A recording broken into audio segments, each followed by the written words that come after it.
চট্টগ্রাম বিশ্ববিদ্যালয়ে চট্টগ্রামের মতনই একটা বিশাল ঐতিহ্য আছে।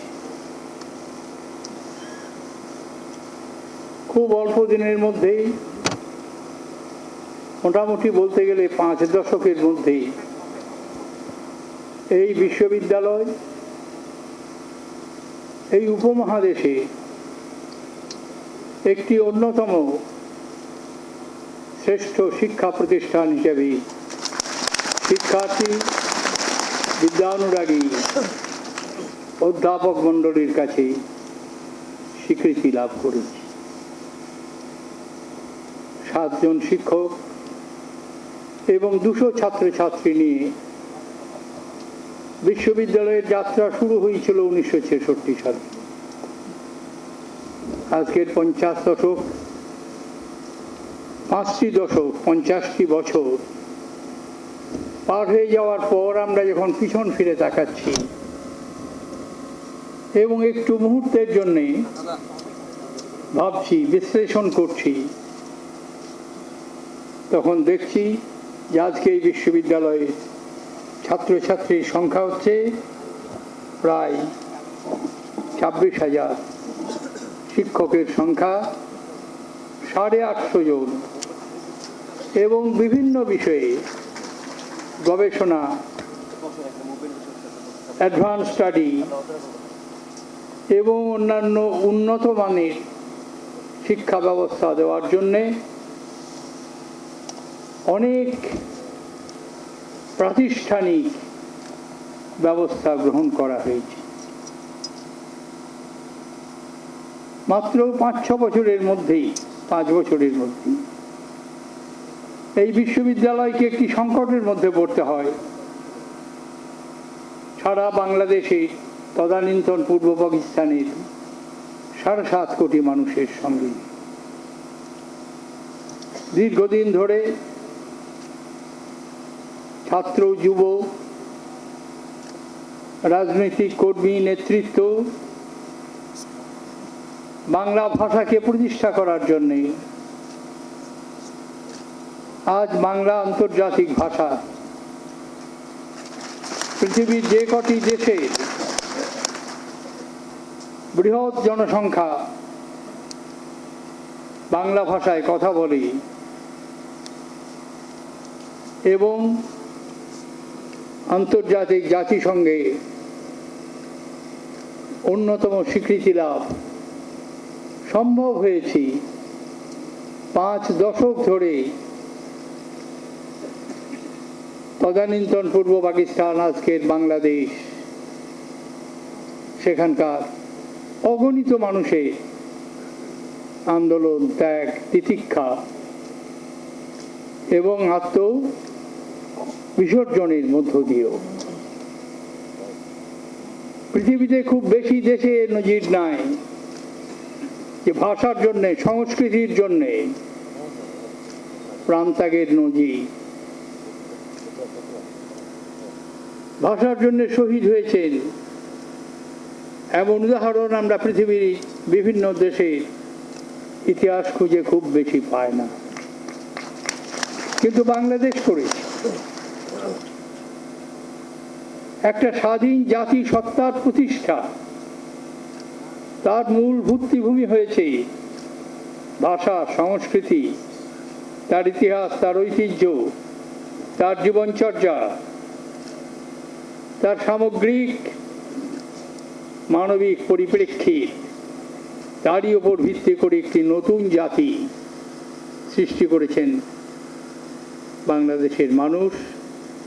তখনকার 7.5 কোটি, আজকে অনেক বেশি।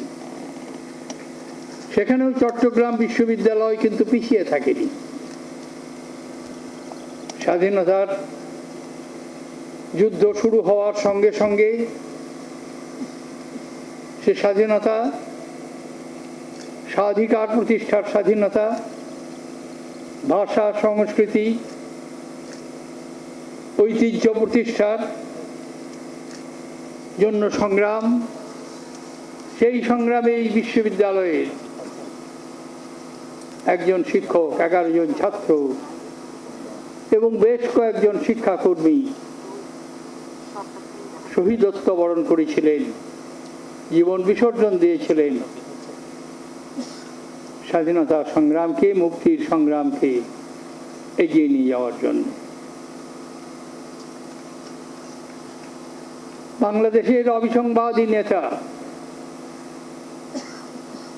সর্বকালে সর্বযুগের অন্যতম শ্রেষ্ঠ বাঙালি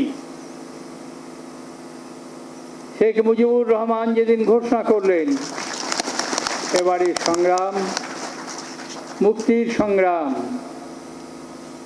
গ্রেপ্তার হওয়ার পূর্বে তাঁর শেষ বাণী, ঘরে ঘরে দুর্গ গড়ে তোলো, এবং যতক্ষণ পর্যন্ত একজন আগ্রাসনকারী সৈনিক আমাদের দেশের মাটিতে থাকবে ততক্ষণ পর্যন্ত সংগ্রাম চলবে। এবারের সংগ্রাম মুক্তির সংগ্রাম, সেই মুক্তির সংগ্রামে দীর্ঘ 7.5 মাস অসহ্য নির্যাতন, লাঞ্ছনা, মৃত্যু বরণ করে বাংলাদেশের মানুষ তার প্রার্থিত স্বাধীনতা পেলেন। স্বাধীনতা পাওয়ার পরে আরো একটি বড় আঘাত আসলো। সে বড় আঘাত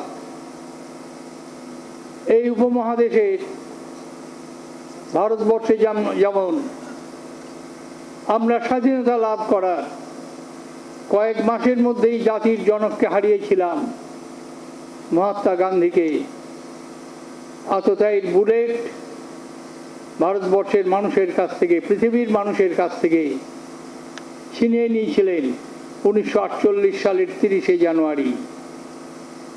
ঠিক তেমনি স্বাধীন বাংলাদেশের দায়িত্ব নেওয়ার 3.5 বছরের মাথায় 1975 সালের 15ই আগস্টের ভোরে একদল ঘাতকের নৃশংস আক্রমণে সপরিবারে জাতির জনক, বাংলাদেশের প্রতিষ্ঠাতা, আবার বলছি সর্বকালে সর্বযুগের অন্যতম শ্রেষ্ঠ বাঙালি বঙ্গবন্ধু শেখ মুজিবুর রহমান আত্মত্যাগ করলেন, নিহত হল।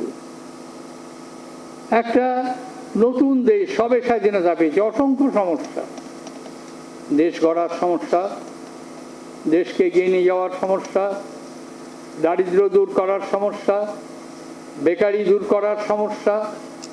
সেই সমস্যার সঙ্গে সঙ্গে একটা জাতিকে তার জন্মলগ্নের মুহূর্তেই প্রায় সম্পূর্ণভাবে রাজনৈতিক নেতৃত্বকেই সেই জাতি নিশ্চিহ্ন করে দেওয়া হলো। এখানেও পৃথিবীর কোনো দেশেই এই নজির নেই। আমেরিকার স্বাধীনতা সংগ্রামের পর, দেশ তৈরি হওয়ার পর, অনেক পরে আব্রাহাম লিঙ্কন নিহত হয়েছিল, George Washington, Jefferson, Adams, Benjamin Franklin. শুধু দেশের সংবিধান নয়, আমেরিকাকে গড়ে তোলার সুযোগ পেয়েছিলেন। 100 বছর পর আব্রাহাম লিঙ্কন বর্ণবিদ্বেষীদের শিকার হয়ে, সন্ত্রাসের শিকার হয়েছিলেন, নিহত হয়েছিলেন।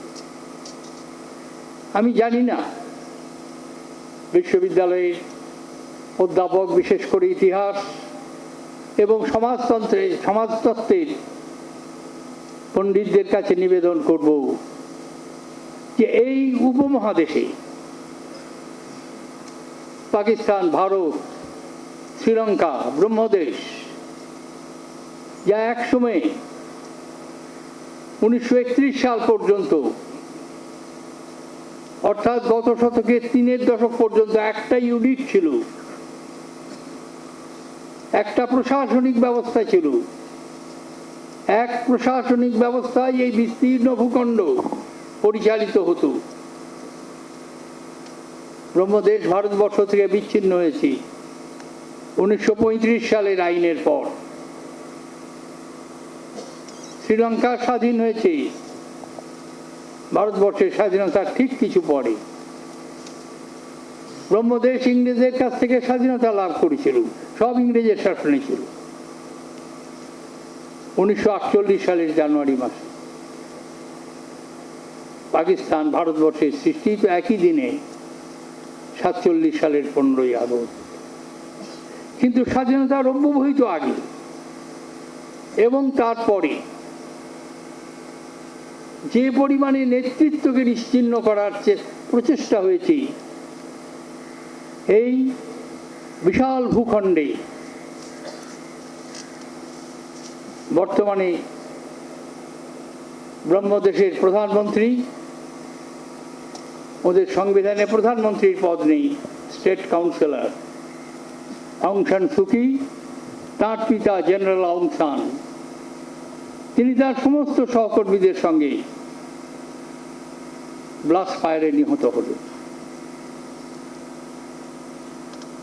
1960 সালে শ্রীলঙ্কার প্রধানমন্ত্রী সলোমন বন্দরনায়েক নিহত হলেন। 48 সালের 30শে জানুয়ারি মহাত্মা গান্ধী নিহত হলেন।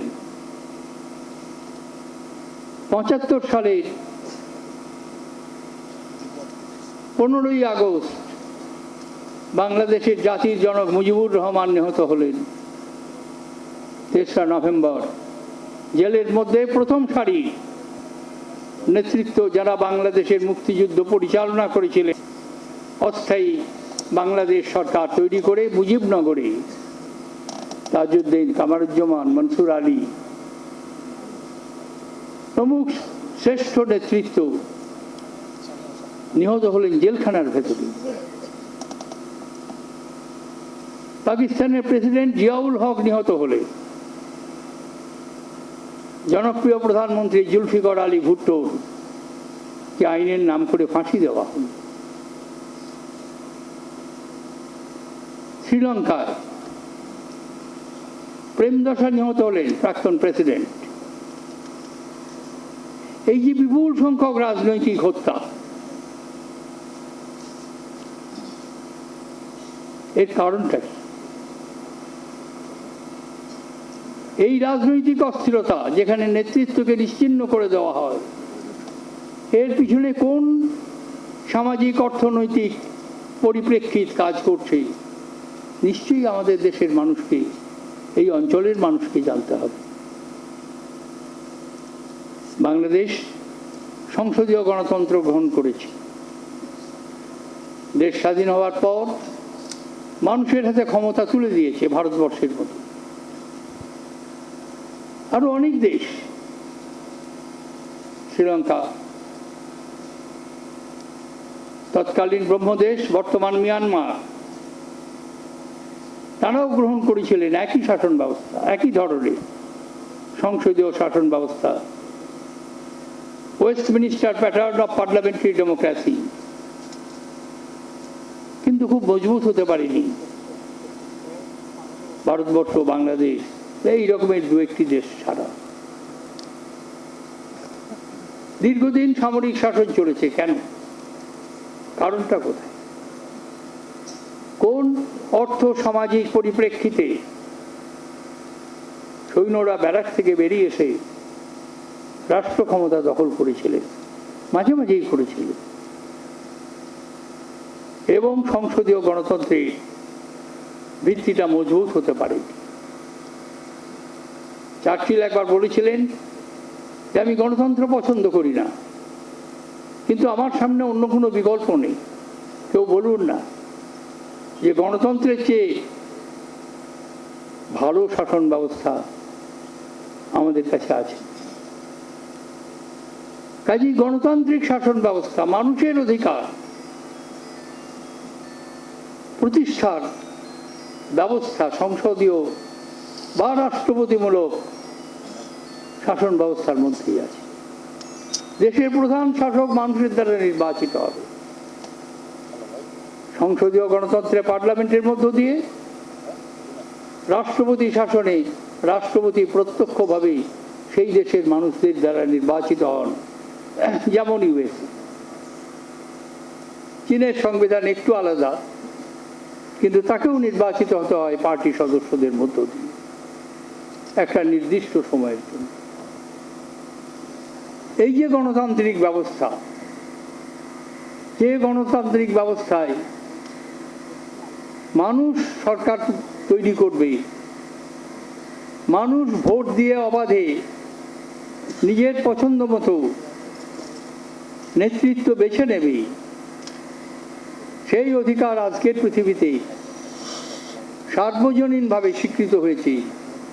কিন্তু কেন সেই অধিকারের ওপর বারবার আঘাত আসছে আফ্রিকা, ল্যাটিন আমেরিকা এবং অন্যান্য বহু দেশে? সংসদীয় গণতন্ত্র বা রাষ্ট্রপতি শাসিত গণতন্ত্র সেই সমস্ত দেশে মজবুত হতে পারছে না। সেদিনও আমরা দেখলাম একটা অত্যন্ত গুরুত্বপূর্ণ দেশ জিম্বাবুয়ে, মুগাবেকে সরানোর জন্য দেশের মানুষকে রাস্তায় নামতে হলো, আন্দোলন করতে হলো। একটা উদাহরণ নয়, অসংখ্য উদাহরণ রয়েছে। অথচ আমরা উপলব্ধি করতে পারছি, চোখের সামনে দেখতে পাচ্ছি, এত প্রতিবন্ধকতা সত্ত্বেও কয়েকদিন আগে, কয়েক সপ্তাহ আগে ইন্টারন্যাশনাল ডেভেলপমেন্ট, যেটাকে world bank body, international board of reconstruction and development, IBRD, তারা তাদের রিপোর্টে বাংলাদেশকে অন্যতম পৃথিবীর এগিয়ে যাওয়া দেশ বলে স্বীকৃতি দিয়েছে, যাদের জাতীয় আয় এই কয়েক বছরে 7%-এর বেশি বেড়েছে। যেখানে 1908 সাল থেকে 2008 সাল থেকে সারা পৃথিবীতে আর্থিক উন্নয়নে মন্দা।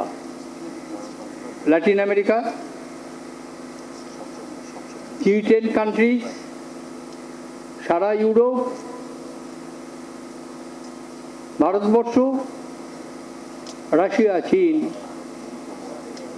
কয়েক বছর উন্নয়নের গতি স্লথ হয়েছে।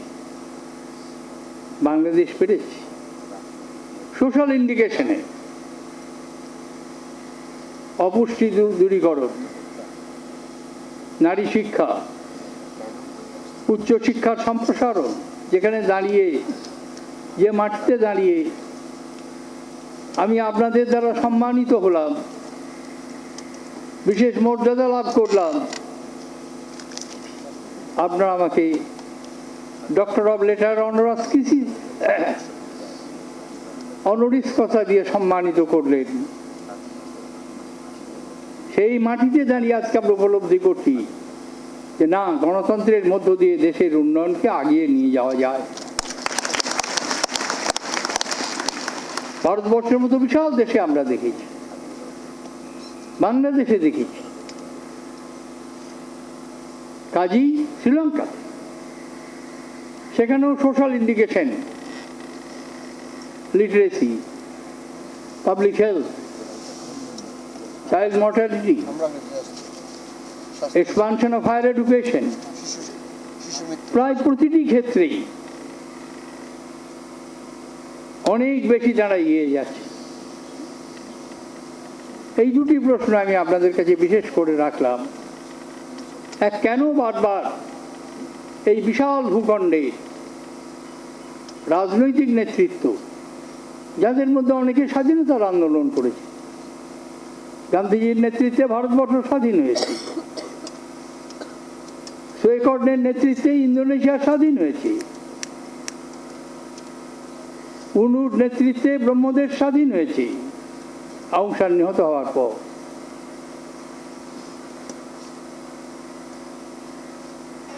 অলিভার সেনানায়ক, ডাডলে সেনানায়কের নেতৃত্বে শ্রীলঙ্কা স্বাধীন হয়েছিল। তা সত্ত্বেও দু একটি দেশ ছাড়া, শ্রীলঙ্কায় অবশ্য শাসন ব্যবস্থার কিছুটা পরিবর্তন হয়েছে। 1977 সালের পর সেখানে প্রেসিডেন্সিয়াল ফর্ম অফ গভর্নমেন্ট হয়েছে, পার্লামেন্টারি ফর্ম অফ গভর্নমেন্ট সেখানে নেই।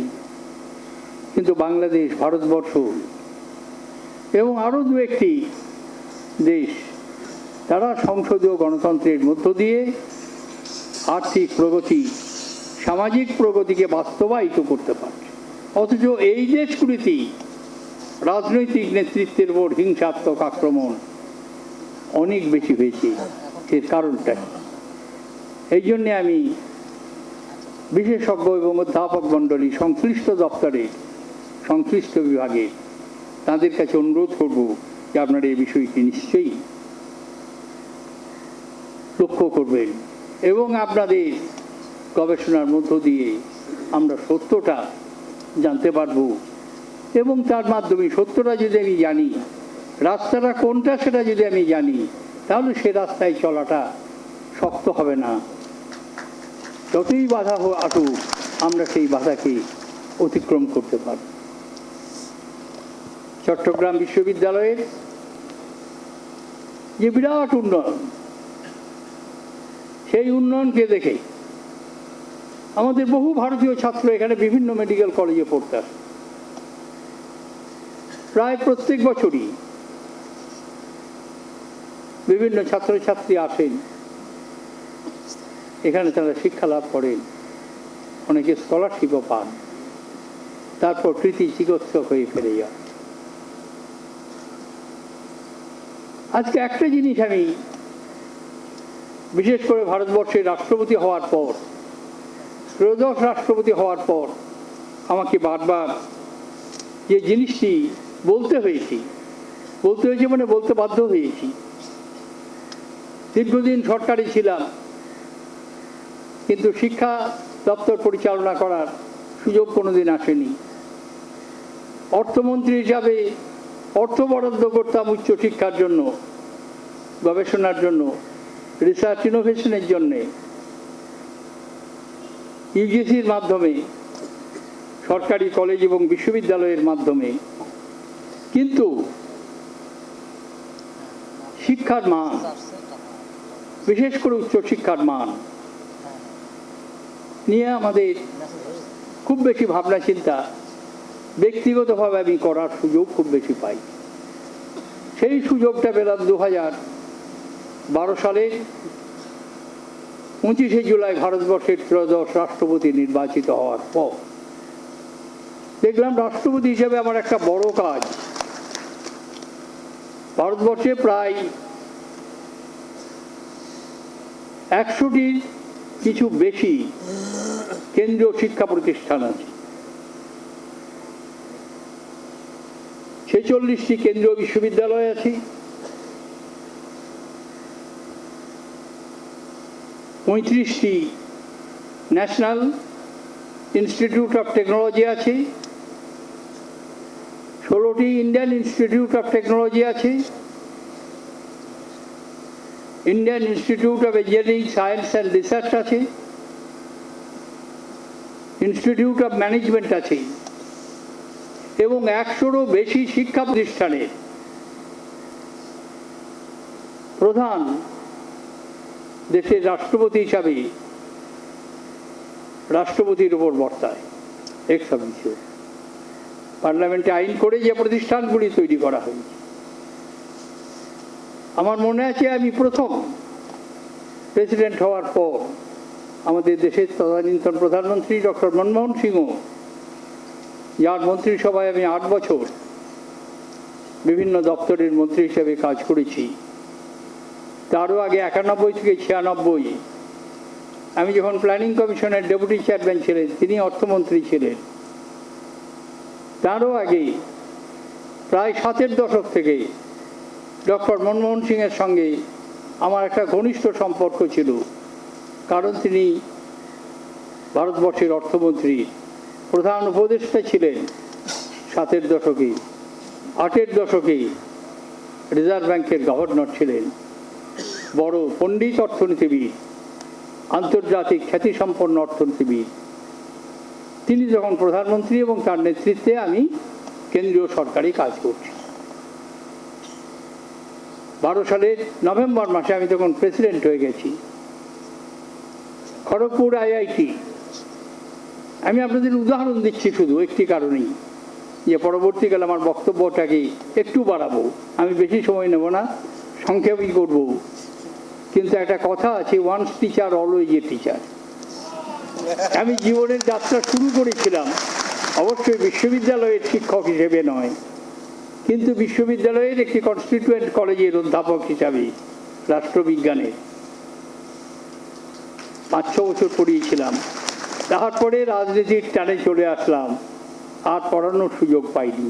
কাজেই মাঝে মাঝেই সেটা পার্লামেন্টের হোক, ভারতবর্ষের পার্লামেন্টেও অনেকে আমাকে অভিযোগ করছেন, আপনি কি ক্লাস নিচ্ছেন নাকি ইকোনমিক্সের, ইন্টারন্যাশনাল রিলেশনে? আপনি তো মন্ত্রী, সরকারি নীতি ব্যাখ্যা করবেন না? ব্যাখ্যা করলেও আপনারাও পেটুলেট চিলড্রেন, পার্লামেন্টের মেম্বাররা প্রায়ই গোলমাল করেন।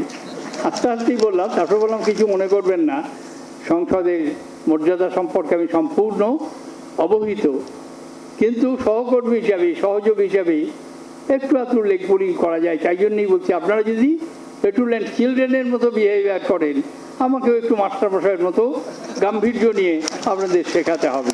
সে WTO হোক, বা সে সিভিল নিউক্লিয়ার এগ্রিমেন্টই হোক, বা সেটা প্যারিস ডিক্লারেশন অন এনভায়রনমেন্টই হোক। তাই যে কথাটা আমি বলছিলাম, যে আমি খড়গপুর IIT-তে, ভারতবর্ষের অন্যতম শ্রেষ্ঠ শিক্ষা প্রতিষ্ঠান, কনভোকেশনের বক্তৃতা করতে গেলাম। চা খাওয়ার সময় কনভোকেশন শেষ হয়ে গেছে। ডাইরেক্টরকে জিজ্ঞেস করলাম যে, মিস্টার ডাইরেক্টর, আপনি আমাকে বলুন তো, আপনার ইনস্টিটিউটে ক্যাম্পাস রিক্রুটমেন্ট? উনি বললেন, স্যার 100%, আরও বেশি ইনটেক হলে আরও বেশি রিক্রুটমেন্ট হবে। তারপরে একটা ছোট্ট ব্রোশিওর দিলেন, তাতে দেখলাম যে অন্তত পৃথিবীর 12-14টা বড় বড় মাল্টিন্যাশনাল কোম্পানির পরিচালক হচ্ছেন প্রাক্তন খড়গপুর IIT-র ছাত্রছাত্রীরা। সবাই ওয়েল প্লেসড, চাকরির জন্য ভাবতে হয় না। IIT-র শেষ বছরেই চাকরি পেয়ে যান, অনেক সময় ডিগ্রি না পেয়েও জয়েন করেন, পরে ডিগ্রি পেলে ডিগ্রি দিয়ে দেন, দেখা। কিন্তু তারপরে যে প্রশ্নটি করলাম, সেটা IIT ডিরেক্টরের কাছে অস্বস্তিকর হলো। বললাম, এত ব্রিলিয়েন্ট ছাত্র, এত প্রতিভাবান ছাত্র, তাদের আমরা কোন কাজে লাগাচ্ছি? একটা বড় মাল্টিন্যাশনাল কোম্পানির সেলস বা তাদের প্রোডাক্টস বিক্রি করার জন্যে, সেলসম্যান হওয়ার জন্যে? ডেটল বিক্রি বাড়ানোর জন্য নিশ্চয়ই একজন IIT ইঞ্জিনিয়ারের দরকার হয় না, সেটা অন্য লেসার কোয়ালিফাইড মানুষ করতে পারে। একজন বড় ইঞ্জিনিয়ারের দরকার হয় না, একজন বড় গবেষকের দরকার হয় না, একজন বড় কোয়ালিফাইড হাইলি ইন্টেলেক্ট গ্র্যাজুয়েটের প্রয়োজন হয় না। রিসার্চ কোথায়? ইনোভেশন কোথায়? তারপরে ঠাট্টা করে বলেছিলাম, এই ভারত উপমহাদেশ সম্পর্কে সত্য, বিশেষ করে ভারতবর্ষ সম্পর্কে। আজ থেকে 80-85 বছর আগে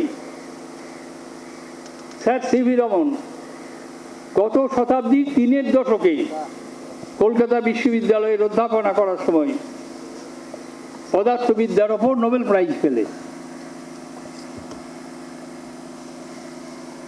গত শতাব্দীর 3-এর দশকে, 80-85 বছর চলে গেছে, একজন ভারতীয় স্কলার নোবেল প্রাইজ পেতে পারতেন না? ফিজিক্সে, কেমিস্ট্রিতে, মেডিকেল সায়েন্সে, ইকোনমিক্সে। ভারতীয়রা পাননি তা নয়, গত 10-15 বছরের মধ্যে অন্তত 4 জন ভারতীয় নোবেল লরিয়েট হয়েছেন। ডক্টর অমর্ত্য সেন, কলকাতা বিশ্ববিদ্যালয়ের গ্র্যাজুয়েট; হরগোবিন্দ খুরানা, পাঞ্জাব বিশ্ববিদ্যালয়ের গ্র্যাজুয়েট; চন্দ্রশেখর স্বামী, মাদ্রাস বিশ্ববিদ্যালয়ের গ্র্যাজুয়েট। তারা নোবেল প্রাইজ হয়েছেন। ভারতবর্ষের বিশ্ববিদ্যালয়ে কাজ করে নয়, বিদেশের বিশ্ববিদ্যালয়ে কাজ করে, কেউ হার্ভার্ড, কেউ ট্রিনিটি কলেজ কেমব্রিজ, কেউ MIT, USA। কাজেই ভারতবর্ষের উচ্চ প্রতিষ্ঠানগুলিতে আমরা কেন এই পরিবেশ তৈরি করতে পারবো না? পাক ভারত উপমহাদেশে, অখণ্ড ভারতবর্ষে, বাংলাদেশে বিশ্ববিদ্যালয়গুলিতে আমরা কেন এই পরিবেশ তৈরি করতে পারবো না, যেখানকার সবচেয়ে ব্রিলিয়ান্ট ছাত্রটি সবচেয়ে বড় মাইনের চাকরির জন্য ছুটবে না, সে ভাইস চ্যান্সেলরকে এসে বলবে, স্যার আমি রিসার্চ করতে চাই, আমি গবেষণা করতে চাই। এবং নিশ্চয়ই সরকারকে, এটা সরকারের দায়িত্ব, এটা সমাজের দায়িত্ব যে গবেষকদের উপযুক্ত সাম্মানিক দেওয়া। কিন্তু যতক্ষণ পর্যন্ত আমরা এটা তৈরি করতে না পারবো, এই পরিবেশটা, আমরা ফিজিক্যাল এক্সপানশন করতে পারি।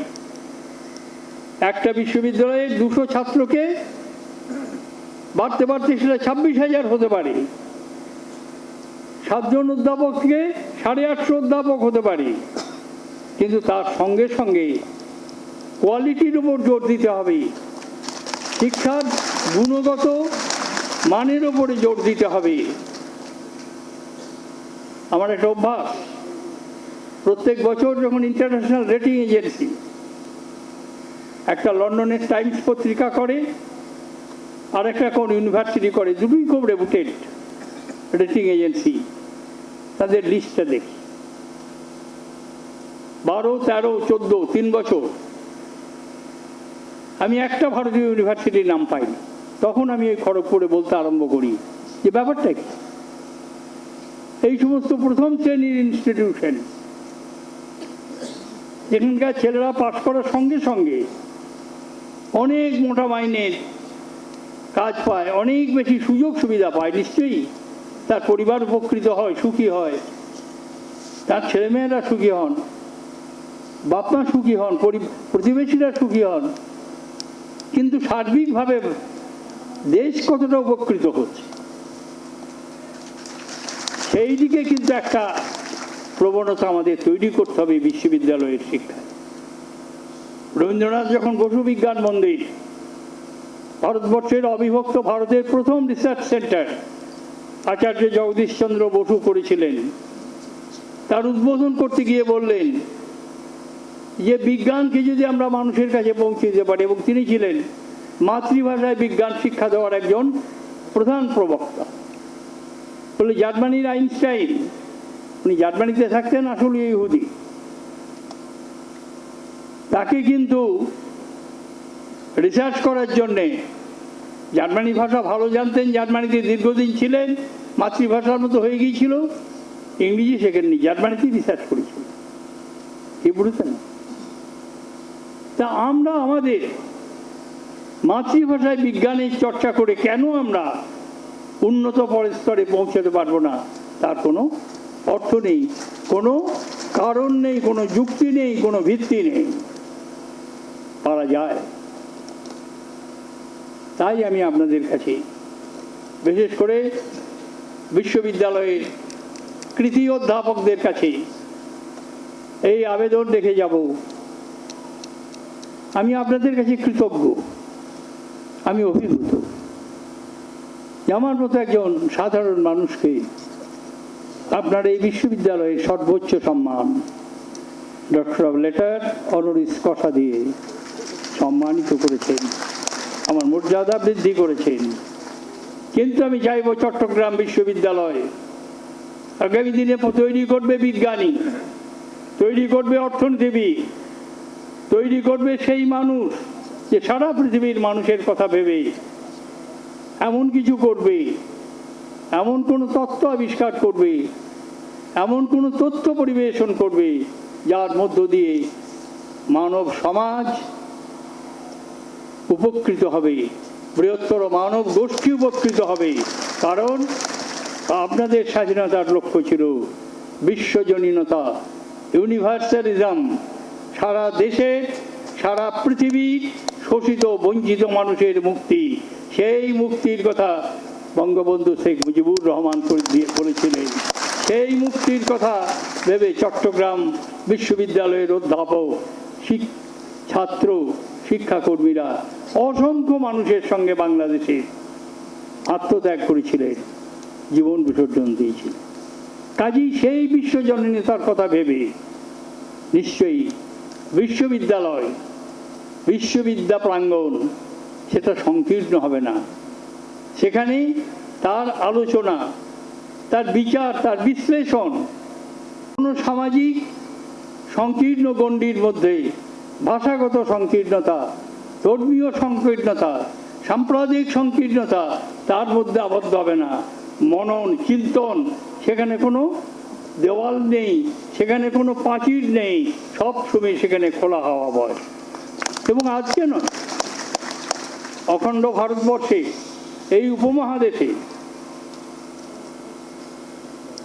৩৫০০ বছরেরও বেশি সময় ধরে বিশ্ববিদ্যালয়গুলো ছিল মনন, বিচার, বিশ্লেষণ তার কেন্দ্র। 2500 BC-তে তক্ষশিলা বিশ্ববিদ্যালয় 4টে সভ্যতার সংমিশ্রণ হয়েছিল সেখানে, Greek, Persian, Indian, Chinese. 12th সেঞ্চুরিতে নালন্দা ধ্বংস হয়ে যাওয়ার পূর্বে সারা পৃথিবীর মানুষ আসতেন সেই বিশ্ববিদ্যালয়ে শিক্ষা লাভ করার জন্যে। Talent in the form of teachers and students was attracted like a magnet. একজন বিদেশি পর্যটক নালন্দা বিশ্ববিদ্যালয় সম্পর্কে মন্তব্য করেছিলেন যে এটা একটা বড় ম্যাগনেট, যা সারা পৃথিবী থেকে ইন্টেলেক্টকে আকর্ষণ করছে। ছাত্ররূপে, শিক্ষক রূপে তারা আসছে। আমি চাই চট্টগ্রাম বিশ্ববিদ্যালয় সারা বিশ্বে সেই ম্যাগনেট হবে। পৃথিবীর মানুষ, পৃথিবীর উচ্চশিক্ষার শিক্ষক, উচ্চ শিক্ষার্থী তারা আসবেন, তারা এখানে এসে ঋদ্ধ হবেন, তারা এখানে এসে জ্ঞানবান হবেন, তারা এখান থেকে এসে শিক্ষা লাভ করে সেই শিক্ষা সারা পৃথিবীতে ছড়িয়ে দেবেন। এই কটি কথা বলে আপনাদের ধৈর্যের ওপর অনেক বেশি অত্যাচার করেছি, তার জন্য মার্জনা চেয়ে নিয়ে সকলকেই ধন্যবাদ জানিয়ে, নমস্কার জানিয়ে আমার কথা শেষ করলাম। আবার ধন্যবাদ আমাকে সম্মানিত করার জন্য। নমস্কার।